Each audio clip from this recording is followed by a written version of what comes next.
Welcome to the latest installment of the Run to Daylight show. I'm your host, Todd Burrows. Today, I will be joined by the man himself, Justin Herzig, Mr. Bestball these days, from Established the Run, the winner of Underdog's second or first? Was it first BBM? And one of the few men who have been in the finals in every year. And that is not an easy thing to do since I haven't been to a final yet in that contest. So uh, working to get better and working to get there. We also want to talk about my friends over at the FFPC. You can go to myffpc.com and join $2 million season-long tournaments with first place prizes of $1 million. The $125 best ball tournament, I am about 35 deep in that one, and looking forward to hopefully making the finals for the third, is it 3 or 4 straight years? Either way, every year they've done it, I've been in the finals in that one. I'm hoping that this year my player takes are better than last year's player takes. But you can go to myffpc.com, sign up, and check me out in the rooms. One of the great features I love about the FFPC is the draft rooms actually have a chat feature. So if you want to engage, there's live drafts, slow drafts, 2 hour, 6 hour, whatever you want, myffpc.com. And now it is time to bring in our guest, Mr. Herzig. Welcome back to the show. Thank you for doing this. I appreciate it. Always enjoyed talking with you, Todd. And hey, we are in August. It is best ball season. I'm pumped. Yeah, last couple of years we did it earlier, so I'm interested to kind of get your take on some things. I always like to ask people, so much of what we end up doing in the current year is based on what happened the year before and the things that we've learned. What was your biggest takeaway for your own personal improvement from last year? And has ADP on the board this year changed that at all for you? Yeah, I'd say for last year, what I really, coming from a process standpoint during the draft, then also I really focused on my strategy for different best ball sites, different contest structures, because I think last year was when we really saw the analytics, the content game around best ball really just blow up. I mean, huge. And so because of that, you've got a lot more people that are, hey, drafting for the data that we've learned from Underdog, because hey, Underdog provides their data. FFPC, DraftKings, drafters, it's a little more difficult to get that data. And so a lot of the content was around one site, and that led to a lot of the drafting for the market being around that kind of structure and what works there. And so finding ways to kind of improve my game, be more purposeful in my strategic decisions around, hey, if it's 20 rounds, even if I draft an elite QB, maybe I want to go 2 QBs later on. If it's a smaller contest or that 5-5-5 that I played, I adapted my strategy to kind of a bit more for that contest. And I feel like that's still an opportunity, not only across sites, but as we started having more new contests that are not just your traditional best ball, but more formats, the sprint, the eliminator, the various formats. I think that's where I want to continue to focus some of my time and take it to the next level to figure out what those unique strategies are. Yeah, and I think that people don't necessarily adapt to just something simple like I was talking in one of my discords about Mr. Brooks, the Carolina rookie, and I said that I am much lower on him in Best Ball Mania than I am in some of the time box tournaments, with the thought being that we knew he was going to be most likely on PUP to start the season. But my thought was that he wasn't being drafted at an ADP that really, we tend to get a discount when we find out what we should have already known. And so I feel like your conversation, I don't know that people really adapt to the different contests, um, the short term ones versus the long term ones. What are some of your strategies for those? Yeah, I think the Jonathan Brooks one is interesting. Even within the Slack, within the ETR Slack yesterday and today, we've had some conversations, and you have some very strong takes. Some people have 0%, and some are decently overweight.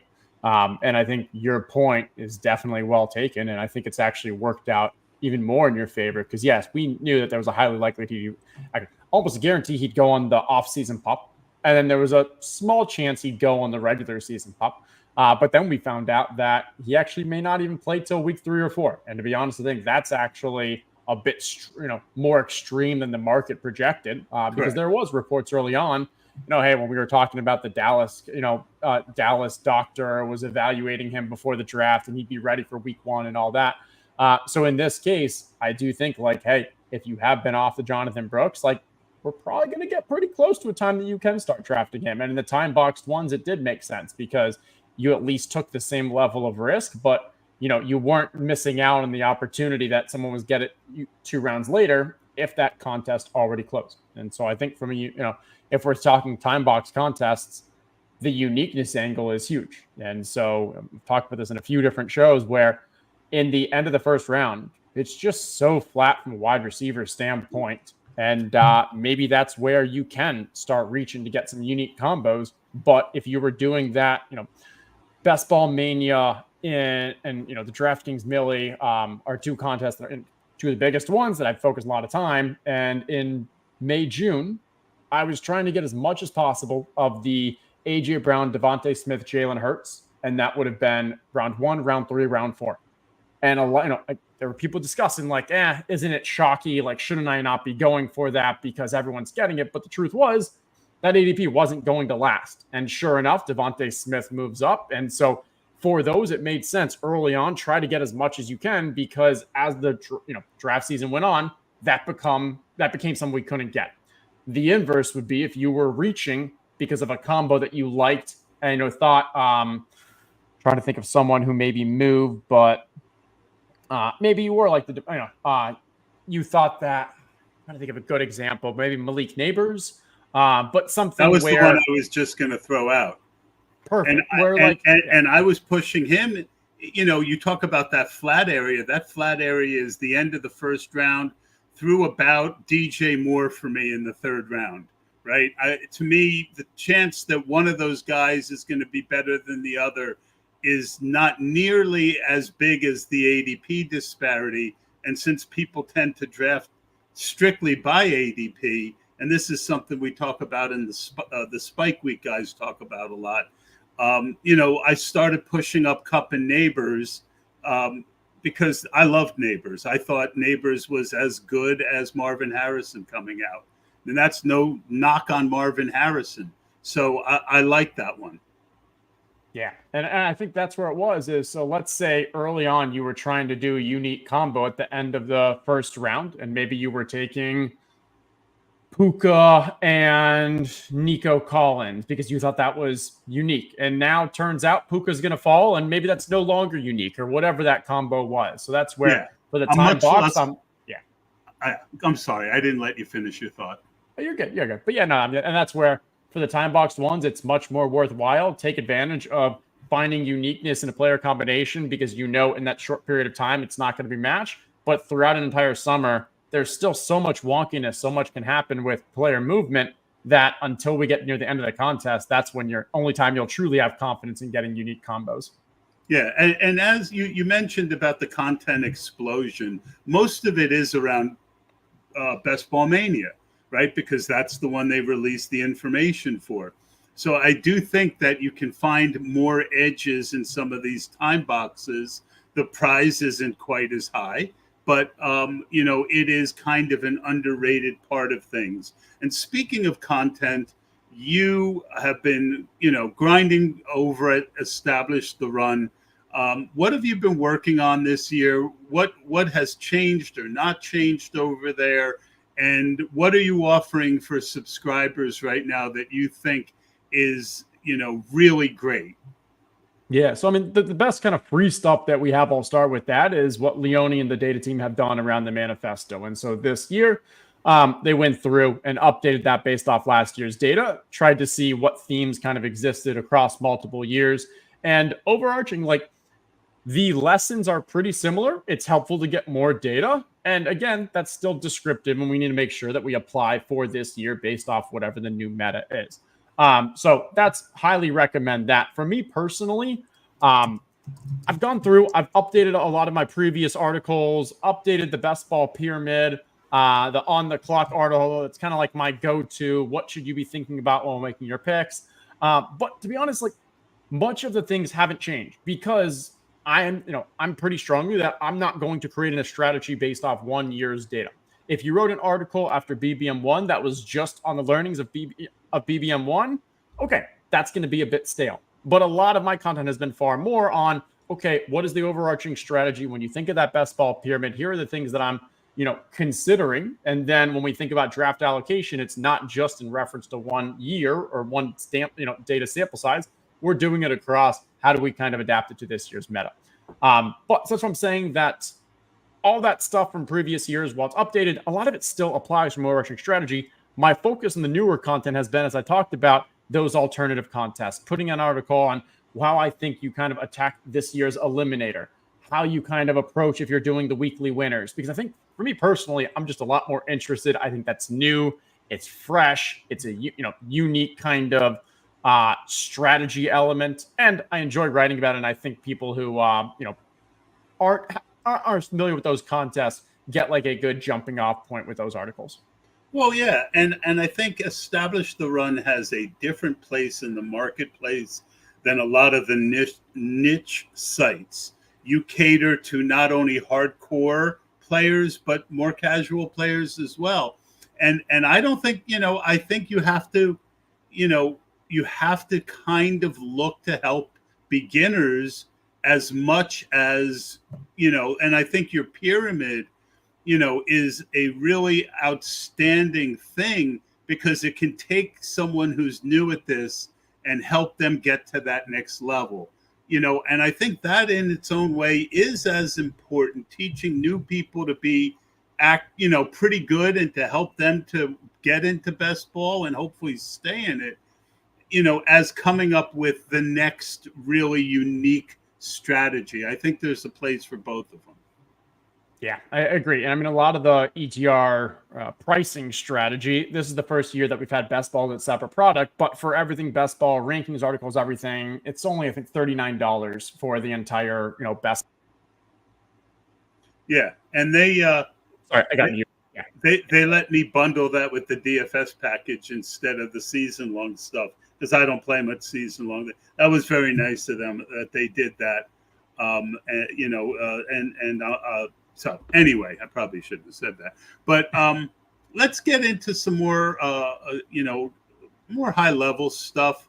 How much do you mix up ADP? Well, we just kind of talked for this, so I'm going to go on to the next question. The question I had written, we kind of already got into about how often do you reach up to, and I think the key point you made is, and it aligns with my belief.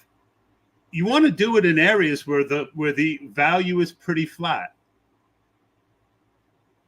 Yeah, and I think I specifically as well do it in areas where not only is the value flat, but I know that I am actually getting unique. The worst thing you could do is reach just to get something, to get a combination that other people are already getting, but with a better player in the round before. So for me, it's mainly the turns.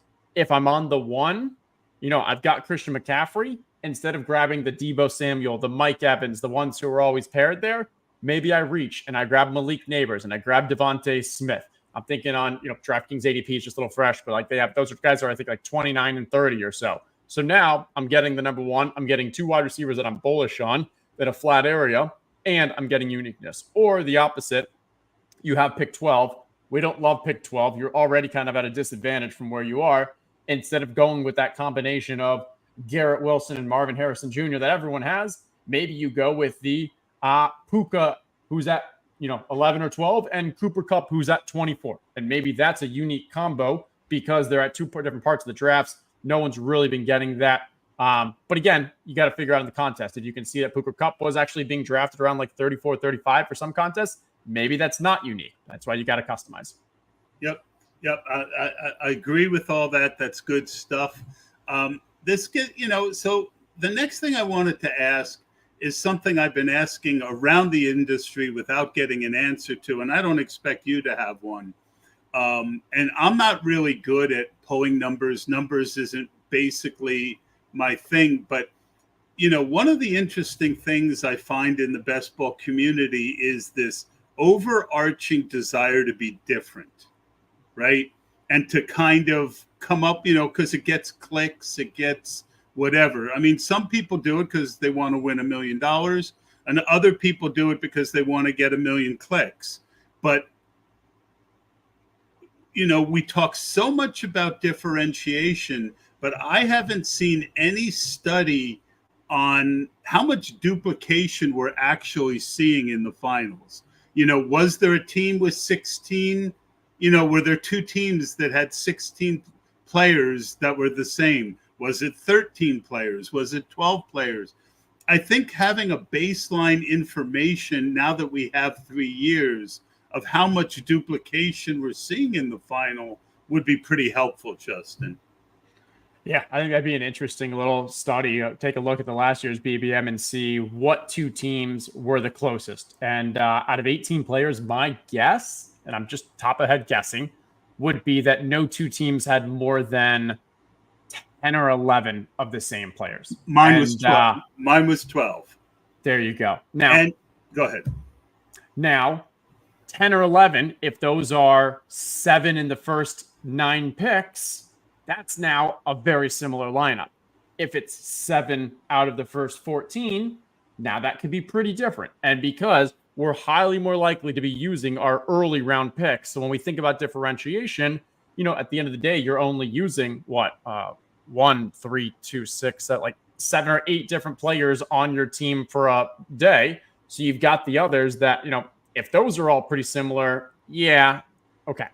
I think differentiation like that matters more in a drafters style full season, in a underdog marathon, where the organic differentiation that comes to the playoffs, where you only have to beat out the 500 people, is different than across the season where you're trying to beat out tens of thousands. Yeah, and I think one thing that we would have heard of, and we haven't in any given year, with DFS, a lot of times the the top 20 teams are very similar, right? We haven't heard much about that, right? Like, I haven't analyzed, and that's probably a weakness, just even out of the top 25 teams, how many guys were, dupes. You might have 4 or 5 guys from, in a lot of lineups. But if you think about it, that there's 40, a high ownership in a final is probably about 40% on one guy. And it drops off pretty quickly after that. So, I guess this is a long way of saying, I want to differentiate myself smartly. I'm not saying I don't, but I don't want to drive myself so crazy differentiating that I'm breaking other things to accomplish. Does that make sense? Yeah, 100%. It comes down to what are we gaining versus what are we giving up. And you can use the most extreme example. If you want to be really different, go draft a player who's retired. You might be the only one that drafts that player. But what value does that give you if you're getting a player who's literally not going to play?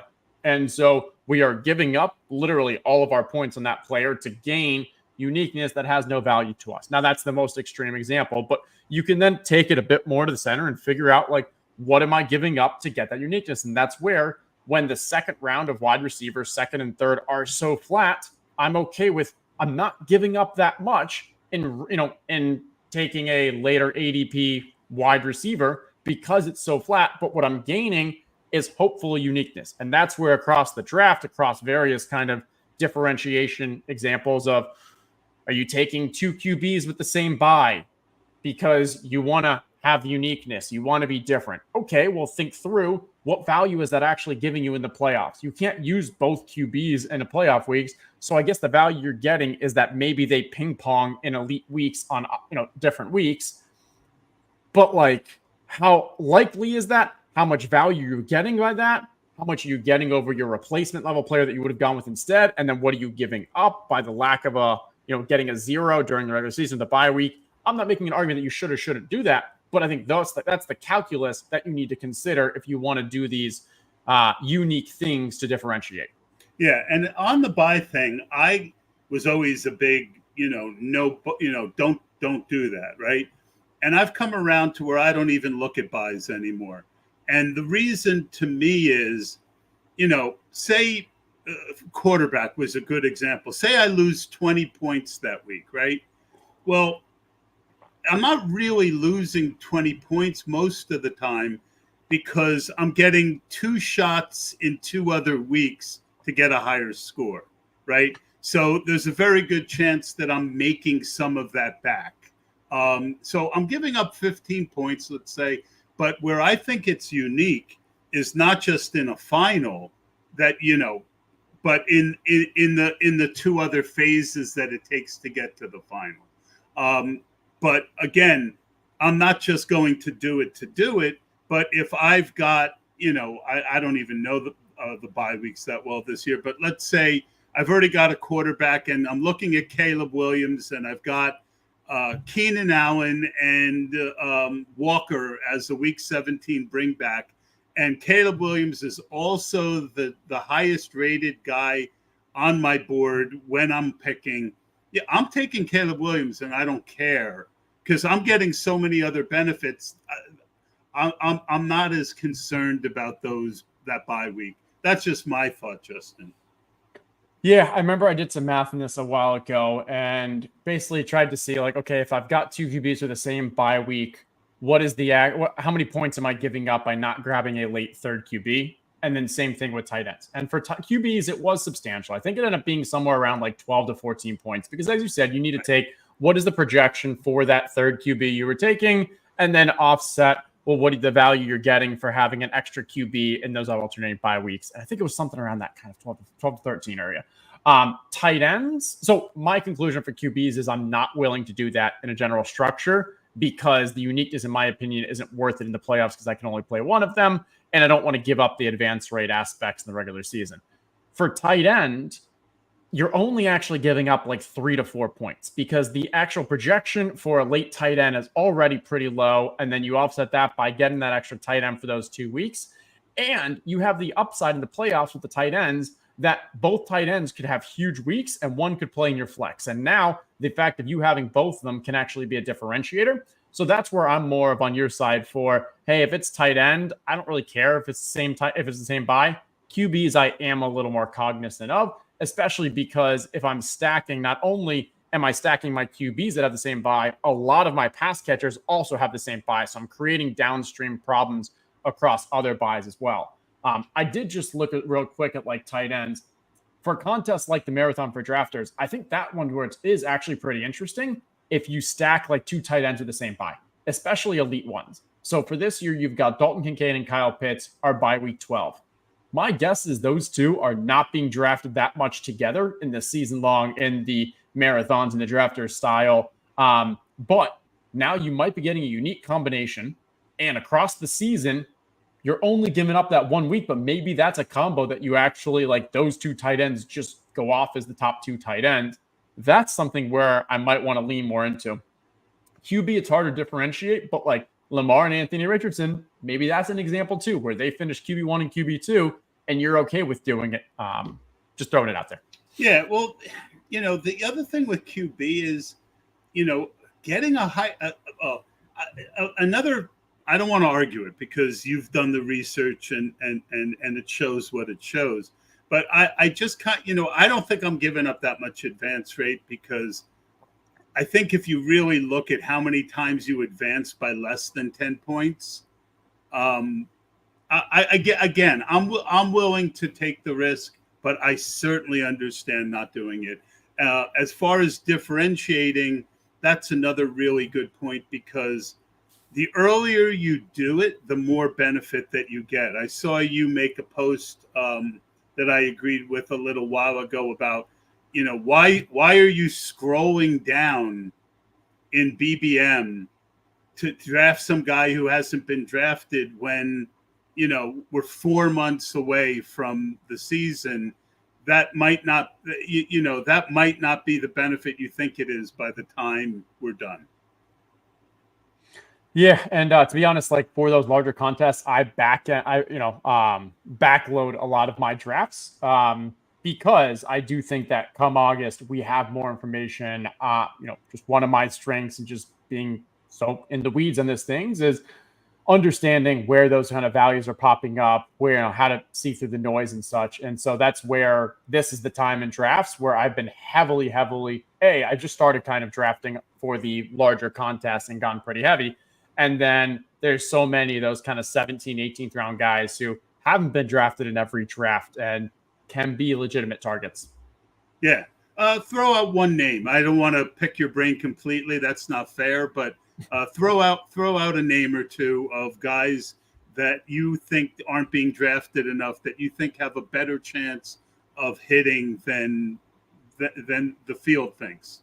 Yeah, I'll go with a few different tight ends. I think Theo Johnson. We know he's an athletic beast. He's running as the tight end one for the Giants. Like, that's a great one. I'm going to go Greg Dulcich. If he can stay healthy, they need a pass catching. They want a pass catching tight end. He's not going to play every snap. They're still going to have blockers, but it's clear in Denver that they want him to be their pass catching tight end. And he also very athletic. So like those are two tight ends that I can, as we talk, I can check to see what they've been drafted on the BBM, but I'm pretty sure like it's on the lower side. Yeah, Dulcich, I had a ton of in the big board, and I kind of backed off a little bit, and now I've been starting to take him again. Theo Johnson, I just finished that episode of Hard Knocks. I mean, and now we're also getting Bellinger bad news coming out of camp. So he has. I like the way they describe him in Hard Knocks. He's bigger than you think. He's more explosive than you think. I mean, that's the kind of player that, I like. There's just certain guys I like. A lot of people were drafting CEH late, and I just couldn't. I just didn't get it. Right?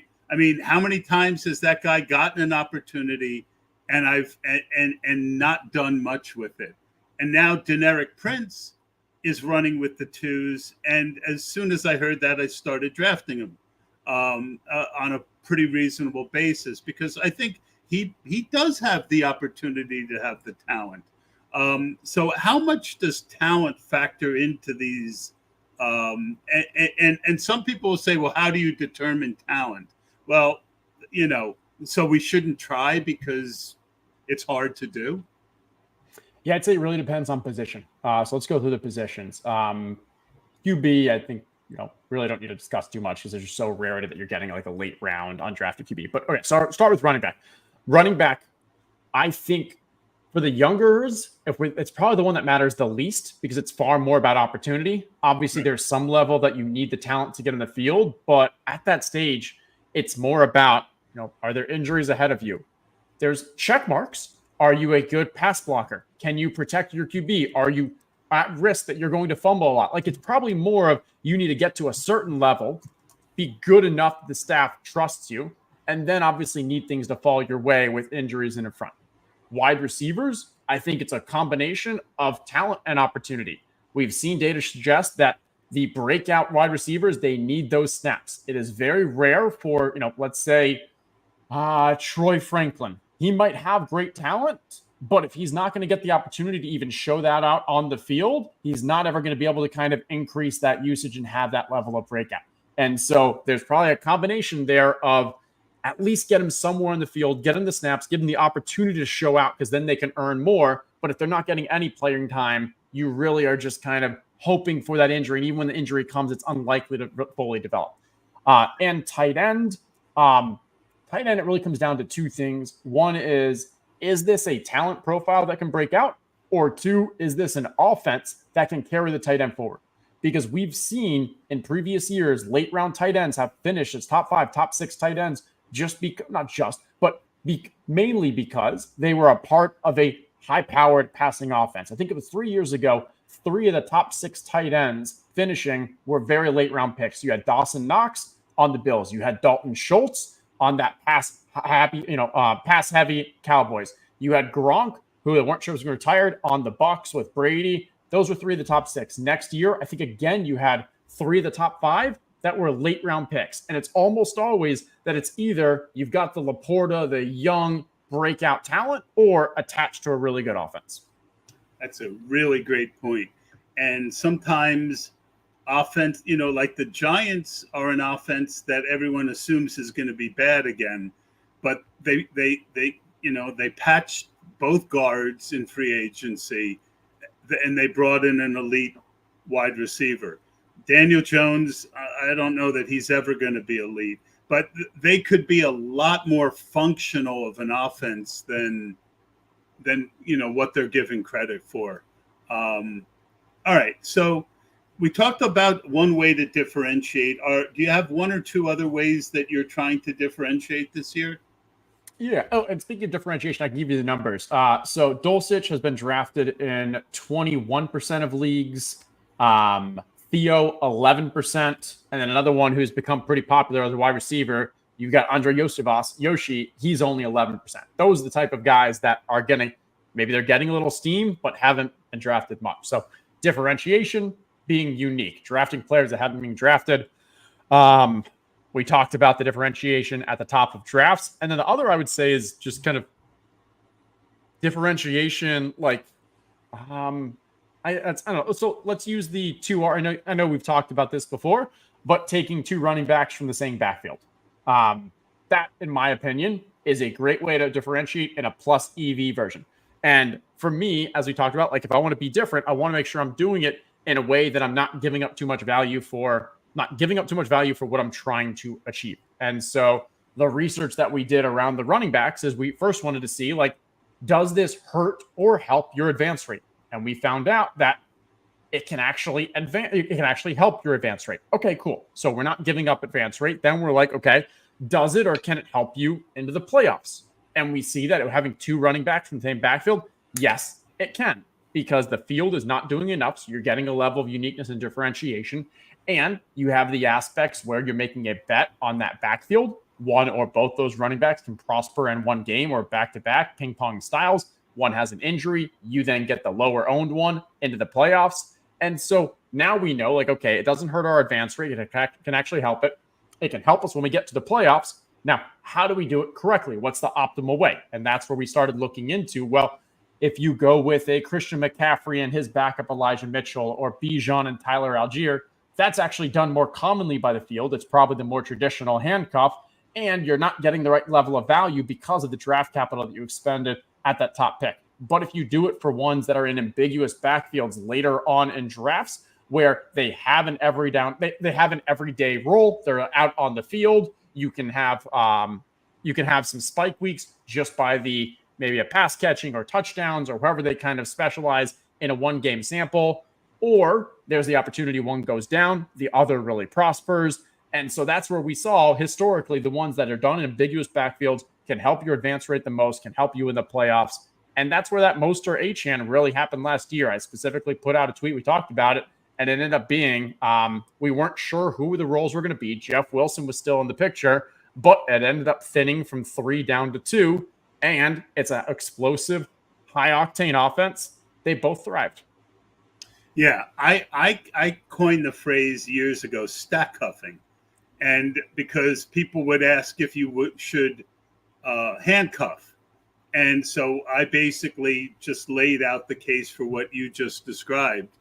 And when I was doing that back in the day, 5-6 years ago, it was taking a 6th-round running back with a 9th-round running back, or a 7th-round running back with a 10th-round running back. All the numbers that you ran were based on last year or the year before's where running backs went. we are now getting even better values on these running backs to where you're risking less to accomplish it. And I saw your tweet about it, and I was already doing it. It's something that I do, but I've really upped it since your tweet. So thank you for that reminder. At the time, I was doing a lot of Pollard and Spears together. That was when Pollard was going 8th round, Spears was going 12th. Now they're going much closer together. My favorite right now is Brian Robinson and Austin Eckler. Historically, air raid offenses produce a lot of touchdowns for the running back and a lot better. They throw to the running backs pretty often as well. I think they're both being drafted where they both can hit. And then if one of them goes down, you could really end up with a second, third round value guy. Who are some of your favorites this year? Yeah, I think the Titans one is a fantastic one because we expect that offense to be more throw heavy. Both those are pass catching running backs. Right. So in a 1-game sample, either of them can have good enough games to really help you advance in the season. And they both have the style that if one of those goes down, the other one can really take a more workhorse role in that offense. So I like that one that you reference a lot. I'd also throw out, I think, the Cowboys. I mean, last year, there were 25 teams that had 38 plus points in a game. 6 of those were the Cowboys. That's twice more than anyone else. We know this offense is electric. It's not that much different last year than this year. And we're just not drafting any of the running backs in the first 120 picks. I think, yes, the Zeke, it might be ugly. The Dowdle, it might be flimsy. But if this offense is as strong and proficient as it was last year, I think one of those two could have very strong year, and you could see multiple kind of big games out of both of them throughout the season. Other ones that I throw out there are the Chargers. I think this is an example where it's a kind of a poor man's Dolphins from the last year, where you've got, three men. We don't really know the roles. Definitely not as much talent as you have from the Miami Dolphins and the McDonald, but we know that this team wants to run a ton. So if you can maybe go with the Gus Edwards and with the J.K. Dobbins, I could see them both being strong partners for one of these dual running back teams. Yeah, I like those. I was also doing Connor and Benson up until recently. Backed off with the Benson news. I think there's a lot of them. I think there are the Cowboys one. Boy, my bias on Zeke is pretty heavy. But you can't argue that for the price that is a good idea. I think that is a really, really interesting one. And I'll throw out Ramondre and Gibson too. Ramondre is super cheap. Yes, it's not a great offense, but bad offenses still can score fantasy points. So really good conversation, Justin. And I think the Cowboy one is a really, really, really good one to think about.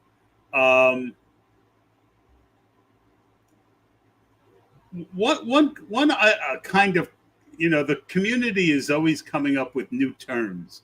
One of the terms is generational wealth opportunity, right? And again, to my friends over in Spike Week, they had a certain late quarterback who they thought was a generational wealth opportunity. Are there any generational wealth opportunities on the board right now to you? A guy that you just want to come out of most of your drafts with because you think he's terribly mispriced? I'd say a month or two ago, that would have been Rashee Rice. Because I think Rashee Rice was just a perfect example of bimodal outcomes where this was, he was either not going to get suspended or he gets suspended, and then the number of games, who knows? But there was an outcome where he's not getting suspended, and he would be a second-round draft pick. And so you can determine what that level of risk was, that likelihood of that happening. or maybe the 2, the 3, the 4, however many games.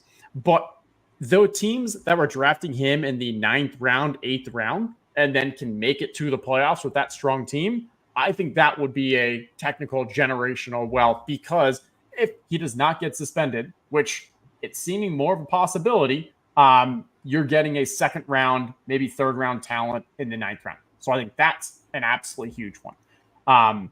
You mentioned the spike week. Was Justin Fields the one they were talking about? Or because I would say as well, like Justin Fields, Drake May, and Daniel Jones. I think all 3 of those could be quote unquote generational wealth. And it's all because there's all substantial risk with all 3 of them.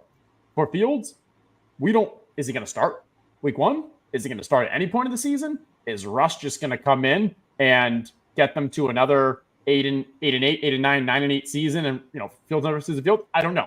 But like, that's obvious the risk. But if we do get him, I think we were projecting within ETR that if Justin Fields started week 1 and we expected him to be like the week 1 starter, he'd probably be being drafted around like the 10th or 11th round. Obviously, there's still risk that he gets benched, but like, that's a huge amount of value, especially with his type of profile that can have huge spike weeks from a quarterback position. And then Drake May, Daniel Jones, kind of opposite risks, where Daniel Jones, the risk is, will he actually be playing come playoff time because of the potential injury out and the contract risk, or Drake May, when does he actually get on the field? But both those guys, or really all 3 of these guys, they can get it done on the ground, and they have that individual weekly upside. It's just a question of how much risk do they bring with their picks. Yeah, I am not normally a late QB guy, but I mixed in May. I did an FFPC, the hard way season-long draft, and I was on the clock in the 3rd round, and Ayuk was there, and a couple other guys were there, and I hadn't even thought about 8 neighbors in my pre-draft, and then I just didn't feel like taking Ayuk, and I saw neighbors, and I'm like, what am I doing? And I just took neighbors. And, from then on, I was just like, this guy is just too talented, And I think the key point you're making is, to get generational wealth, you have to overlook risk, right? They're being mispriced most of the time because there's some risk of failure. And typically, I tend to be more conservative. So I didn't identify. I more hedged with Fields, tried to keep near even on him till I could get more information. But a lot of guys in that Discord, 40, 50% Fields. What for you on something like that? If you have a conviction, where do you go with your ownership? And where do you say, okay, that's enough risk? Approximately. Yeah, that's a tough one. I think it's probably on an individual case basis, because like, if I'm taking the Justin Fields scenario, earlier today, I was actually on a podcast with someone who has 85% Greg Dulcich. Now, he's taking Greg Dulcich in probably the last round, if not the second to last round, in just about every draft.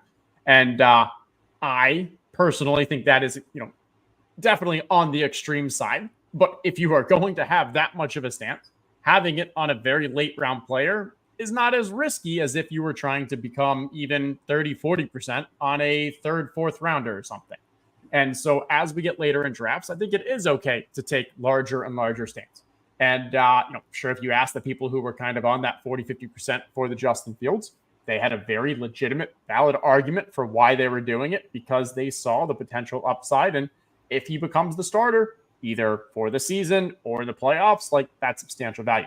I think there's an alternative argument to it as well, is if you were drafting him 2 months ago, when the market consensus was that he'd only, that he wouldn't be the starter or anything, what are you giving up versus if you waited a little, or at least took a little less, and now you ramp it up now? Because now if we see he's going in most drafts in kind of the 15th, 16th round. Right. So is it okay to say, like, okay, you know what?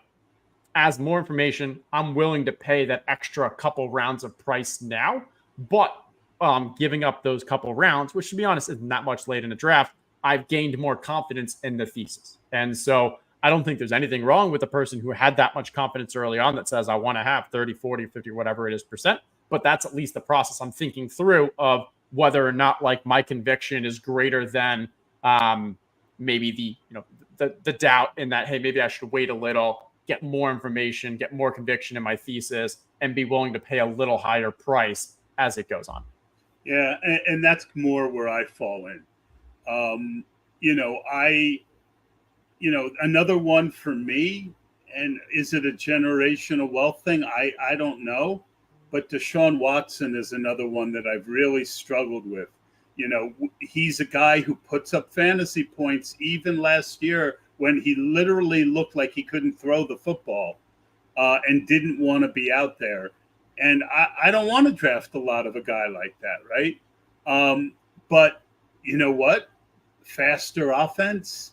He was just a guy that, and again, I heard it actually, it was on an ETR pod that I think it was Adam Levitan might have mentioned him recently. And I was like, it's true. So, it's tough to get past that week one brain sometimes with certain guys. Yeah, I mean, I'd be happy. I absolutely love Deshaun Watson as a fantasy asset this year. Not anything beyond that as a human, but from a fantasy standpoint, I think like he's just one of the most mispriced players in best ball. And when I think about like from a QB wise, so he's drafted, I think is like the QB 21, 22, something like that right now. Last year in his five full games, he finished QB5, QB7, QB10, QB14, and QB27. And as you said, he was mostly hurt and pretty bad from a football sense in all those games. And he still had 3 top 10 finishes because of what he can get done on the ground and the pace that they play at. And so if you look at this year, Pat Thorman, very high in the Browns play volume, 5th in neutral pace for a season last year, 1st in total play volume. There was a tweet that I was just reading, I think it was by Ken Dorsey, saying like, when we have the ball in offense, we want to play more faster. We want to play faster. We want to get more plays in. When you get more plays, you score more points. That is what I'm expecting from this offense. They're going to be a bit more of a fast-paced, pass-heavy offense. And if Deshaun Watson is actually still bad at football, you still are paying the price of QB 21, QB 22 for someone who can still have substantial outcomes, even as a bad football player. If he somehow regains that 2020 ability from where he was a top 3 QB in the league, like that upside is still tremendous. And so I'm not expecting that, but I'm expecting him just to be, even if he is a league average throwing QB, what he can still do on the ground, plus how fast paced that offense is. Jerry Jeudy comes over, you have Njoku, you have Amari Cooper, you have weapons. I'm bullish on him as a fantasy asset. Yeah, I sometimes I'm a little slow to get rid of my biases, and not just the bias about him as a human being, but just that he just didn't seem to want to play last year. And that was a tough one for me. But, so where are you at with ownership on him? And where, for me, all my study of advance rates, not that advance rates are everything, but they are the first part of the equation, is that quarterback advance rates, even among the best years when guys are drafted really late, they don't get up to the range of running back and wide receiver. So I tend to try and, build more of my higher exposure at running back, wide receiver. Where do you tend to kind of end up at overall with your favorite quarterbacks, and where's Watson right now in your ownership? Yeah, I'm looking across sites. I think I'm right now probably a little more than 2x the field. I mean, a little more than 2x on him, somewhere around like 16%, which is like top 6 or whatever for my QBs. But the reason why specifically for him, like it's difficult for me because I don't draft much Amari Cooper. Just compared to the other players that are around him, I like other wide receivers more. So for me to get Deshaun, I'm not going to do him unstacked. I need to then find a way to get Njoku or Jerry Jeudy. And to be honest, I don't know if I don't draft wide receivers where Jerry Jeudy is. and I often have another tight end by the David Njoku. So I actually need to force the early part of the draft, give up some kind of value or structure a bit if I want to get Watson. And that's where it's kind of funky for me. While I'm only at that 14 to 16%, I'd be happy going higher. It's an awkward way for me to draft, and I need to get it there. So that's one way where my exposures kind of are limited. And I think a good example there is Jaden Daniels. With Jaden Daniels, I want to be substantially overweight the field on him, but also I don't want to be on Terry McLaurin. I think Terry McLaurin's being overdrafted.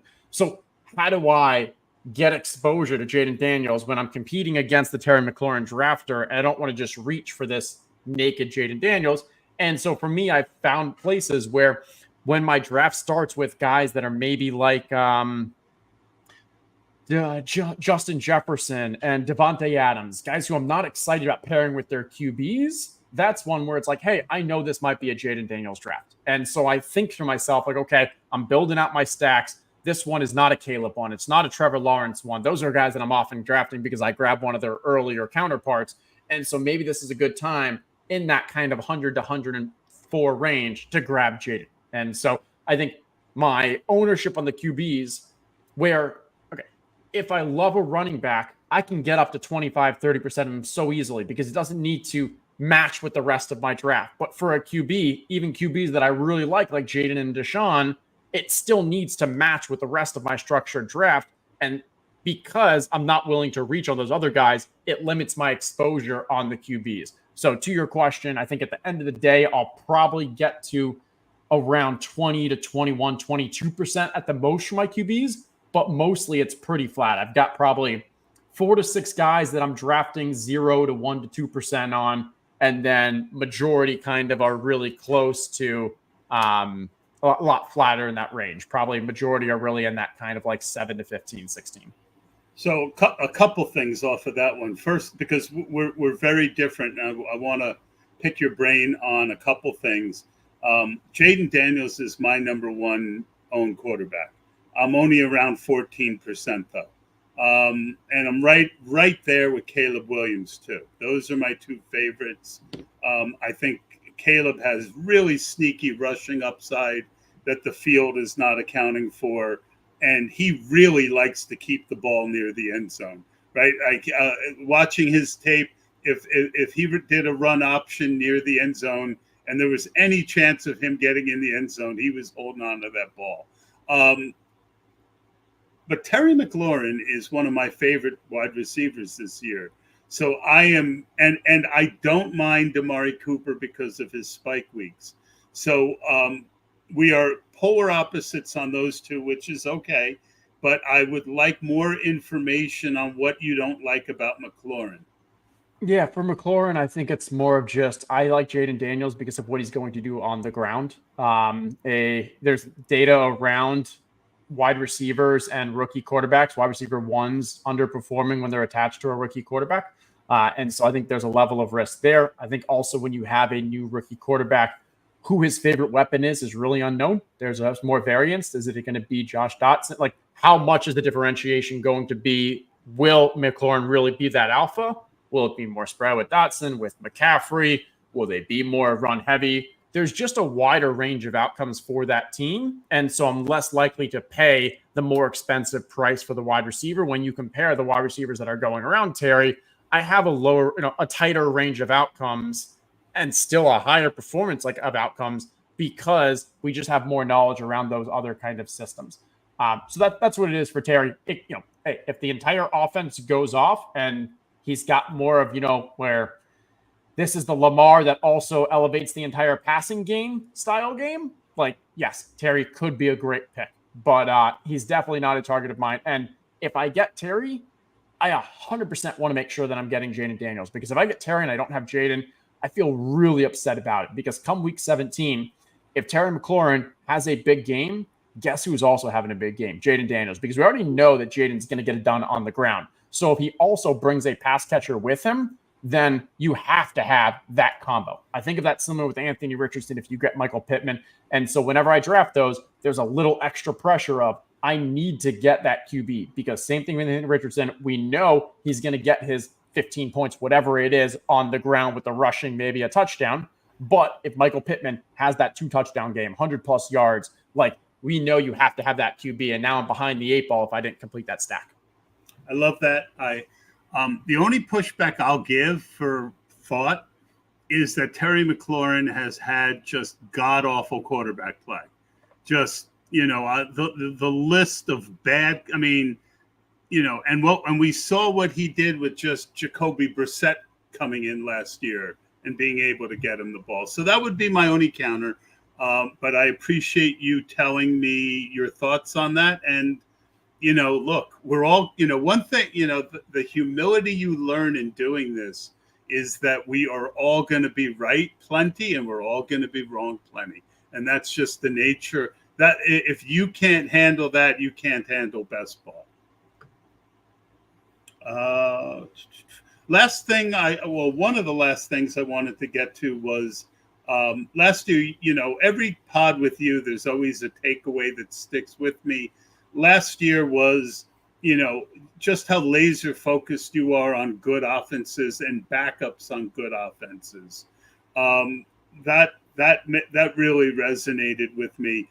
Who are a couple backup? Like for me, Marshawn Lloyd is a perfect example of a guy who I think is very talented, going to be on a good offense. Can you give us a couple of the later guys that you really are building a portfolio on because they're the backup on a good offense? I don't know about building a portfolio on, but ones that I'd say that I like getting. I'll go for some very late ones that I'd say are a strong part of my late round flyers, especially when stacked. But for that, like we mentioned, Andre Yoshivas, because if you can get the number 3 position in the Cincinnati, Tyler Boyd thrived in it. You have contingency upside if either Burrow or Higgins go down. And not Burrow, if Chase or Higgins go down. So I like that. Similarly, Jalen Tolbert, you've got an aging Brandon Cooks. If Jalen Tolbert is the number 3 wide receiver, he's had glowing reports out of camp and from Dak himself. So that's a valuable role. We talked about the Zeke Pollard, similar situation there. I just want to bet on the Cowboys. From a Miami standpoint, there's an open wide receiver 3 role, whether it's Odell, whether it's Malik Washington. And again, a lot of these, it's the contingency upside as well when you get one injury to the starters. But the best part is you need these guys to actually be on the field to show that they can elevate, not only in that, a progressive standpoint, but when there is an injury, they can really capitalize. The last one, I'll go with someone that is, let's see how much this guy's being drafted. 7% only being drafted. Noah Brown. We've seen Noah Brown have spike weeks last year with CJ Stroud. Yes, you have 3 great wide receivers ahead of him, but if one of those wide receivers goes down, I do believe Noah Brown will plug right back in, and CJ Stroud has the talent. He can elevate any wide receiver, and when I'm in the 20th round or 18th round and I'm looking really for upside, I'm not going to be getting the 3, the 5 point weeks out of him because a lot of weeks he may not see the field. But when he is out there because of maybe an injury ahead of him, he has the opportunity to give us 20+. Yeah, I think those are all fabulous. And it's so easy to fall in love with a lot of different guys late. Like I like Jalen Hyatt. I think he is just a super explosive guy who could give you a big 2-touchdown week at the end. But Yoshivas is a guy who I really like coming out. I wasn't on. Again, the guys in Spike Week helped get me back on him. I think that the Miami guys are really good calls, and definitely Tolbert too. He's a guy I've been mixing in all along. All right, last question. Who we take is almost as important as who we fade, and since the early round picks are more important. We got a good one here. And this was a guy that I think I had 8% of him in the big board. I really liked his tape. I thought I liked his tape as much as Keon Coleman. And now Johnny Wilson, would you agree with that one? I'm trying to see if you can see, but this is my exposure from the big board. And he is my Oh, wow. Highest owned wide receiver at 29%. Javon Baker was my number one late, but it's good. I already buried Johnny Wilson. I put a tombstone over him. I did an obituary, but he might be coming back. And again, those big boards, they were 20 rounds. I needed a 20th rounder. I liked his profiles before he got drafted. Obviously, didn't like the draft capital that came with him. But the idea was he's a very big, athletic wide receiver that can fit in with the right offense. And I think you're probably going to get a bit of a rotation for that number 3 wide receiver in Philly. But when we talk in the red zone, he's the kind of weapon that Jalen Hurts could use. So I think it's I've taken him a couple times in the past. It's that old Jim Carrey. So you're telling me there's a chance, and I will throw out one. My early Johnny Wilson, a guy I said there's almost certainly not going to be a Tank Dell in this draft, but if there is, it's going to be Jacob Cowing. Just super quick, very productive at Arizona. I had like 25% of him, and he was my Johnny Wilson because he just landed in like the nut worst spot because, not only do you have 4 other weapons, you also have Pearsall ahead of him. But if Ayuk gets taken, I will be, because personally, I think he's a better wide receiver out of the box than Pearsall. Pearsall might end up being the better long-term guy, but I think that Cowing's ability in a short area to be quick and get open reminded me of Tank Dell. I like that. And I think we want to remind people, last year, Tank Dell, before the first preseason game, was not being drafted much, was not being talked up much. But then he had that first game, had the explosiveness, and now the flaws that we knew going in, his size, didn't really show up on, in the actual game. And so that's where it's tough, because sometimes you get preseason games where someone goes off and they end up being a nothing. But sometimes we do actually see something valuable in the preseason games. And I'm excited to actually start watching some football, but there's got to be some interesting things that we haven't even seen yet. We haven't even learned yet, but are going to be breakouts. Yeah, I ended up with 13% Tank Dell in FFPC. And if you consider that I drafted a ton of early best ball, 13% in the later. Once I saw his tape, I liked him because I'm a sucker for those short area quickness guys. Those guys, I call them the Edelman Welker type, the guys who are able to put their foot in the ground, put a fake and get open. QBs tend to love those guys. Last question that I was starting to get to before Best Ball on Call brought up Johnny Wilson. Who are some of the, you mentioned that second round as being very flat. Is there anybody in the first, second round that you are just way underweight on? First round, I'd say no. I usually don't take strong player stands in that first round. Sometimes I'll take positional stands. So if I felt that, hey, this was a year that I really want to go wide receiver round 1, then I might be willing to kind of back off some of those, like where was a Bijan or Brees. But for the most part, I'm pretty flat there. In round 2, Saquon Barkley would be the one. I've got virtually none of him. For me, he's just, the high value touches are just way too much of a risk. We're hearing specifically from linemen on the Eagles that they're still going to be doing the tush push. Jalen doesn't throw that much to his pass catchers, so it really has to be to his running backs and pass catchers. It really has to be there on efficiency. And I'm not even sure how great Saquon still is. He always has been the big home run threat, but he hasn't been the every down, let me get the positive yards. It's 26. I get the upside for Saquon, but it has to come through touchdowns. And I think there's just substantial risk for those touchdowns. And to be honest, I'd rather have someone like Devon Achane. I don't know. I'm kind of off on Jonathan Taylor too. I think there's a similar argument. I don't have much of either of those guys. 3% Barkley, and it's only been with CD, mostly been with CD Lamb. when he falls to the end of round 2. I'm like, all right, what's my downside here? Another guy that I was under on Puka and under on ARSB. Not terribly. I'm like you. I tend not to go under 5% on real early guys.